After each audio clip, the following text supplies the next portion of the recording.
আসসালামু আলাইকুম, আশা করি ভালো আছেন। দেখেন আমার এক ভাইয়ের জ্বালালি কবুতরগুলো আমি প্রায় প্রতি শুক্রবারে প্রায় আসি ওনার বাসায়, এসে কবুতর ভিডিও করি। 2-4 জোড়া যদি বিক্রি হয় তো বাচ্চা আমি সেল করে দিই। হ্যাঁ, তো উনি রানিং পেয়ার বিক্রি করেন না, অ্যাডাল্ট পেয়ার 2-3-4 পরের বা বেবি এইগুলো বিক্রি করেন। যদি কারো প্রয়োজন হয় নিতে পারেন। আর নেবেন কি, মানুষ তো বেশিরভাগই দাম শুনে চলে যায়। হ্যাঁ, দেখেন কবুতর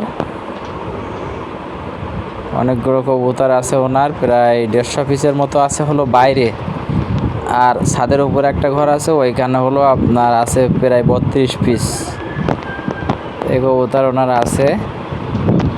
মাশাআল্লাহ, অনেক কবুতর মাঠে গেছে কিছু, আর কিছু এই। যদি কারো বাচ্চা নিতে ইচ্ছুক হন যে বাচ্চা লাগবে জ্বালালি কবুতরের, তো বাচ্চা দিতে পারবো। খুঁটে খাওয়া বাচ্চা নিজে নিজে খাইতে পারে। এর ভিতরেও কিছু আছে, সেগুলো আমি দেখাই দিব। আর বেশিরভাগ বাচ্চা বাইরে গেছে, আর আমি আসছিও এমন এক টাইমে, এই সময় কবুতর বাইরে সব।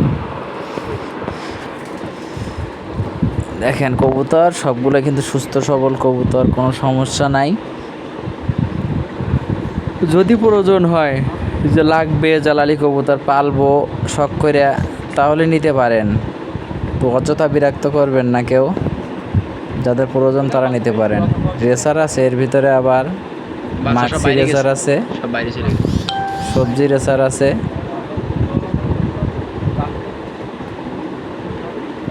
দেখেন কবুতরগুলো আসলে কি, এক কালারের কবুতর দেখতে অনেক ভালো লাগে, কিন্তু এর ভিতরে আবার কয়টা কবুতর খারাপ অন্য অন্য কালারের ঢুকে গেছে। ওই যে বাচ্চা, ওইখানে একটা সবজি বাচ্চা আছে, ওই যে গাছে বসে আছে, আম গাছ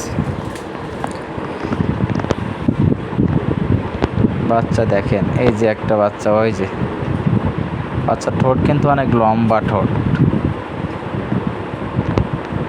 আরো দেখাই, ওই একটা বাচ্চা, এই যে এই একটা বাচ্চা। ঠোঁট দেখলে বুঝতে পারবেন, যে ঠোঁট দেখেন, ওই যে ঠোঁট দেখেন, তাহলে বুঝতে পারবেন কেমন। হ্যাঁ, এই যে ঠোঁট, এই যে বাচ্চাগুলো, এদের মা বাপ কিন্তু ঘরের ভিতরে মাদারীপুরের। হ্যাঁ, ঘরের ভিতরে আটকায় রাখা এদের মা বাপগুলো।